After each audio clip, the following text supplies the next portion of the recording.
report. An update now to a story that we've been following closely.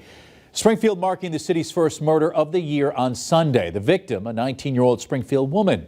We've now learned the suspect was someone she knew who then took his life a few hours later. Western Mass News reporter Olivia Hickey joins us in studio after speaking about the tragic circumstances of this investigation with the Hamden District Attorney. Olivia, what can you tell us?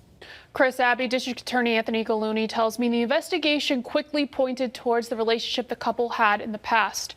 He says incidents of domestic abuse are sadly far too common. She was only 19 years old, and it's a tragedy. On Sunday, police responded to the area of Stevenson and Fargo in Springfield for reports of a gunshot victim.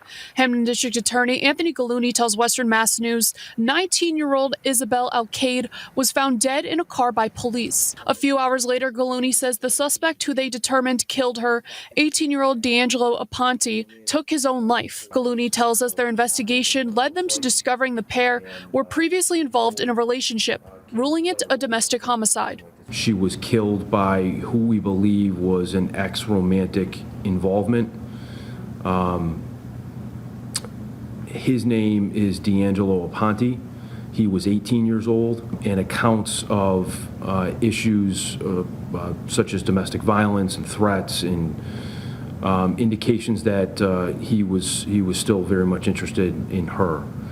And there had been some threatening issues that were reported to police. Gallooni tells Western Mass News domestic violence situations are unfortunately too common. We have seen these cases, and each one is a tragedy. I've seen them over my 9 years as district attorney too many times. He says his office works to educate young people on the issue so they can recognize the signs of domestic abuse.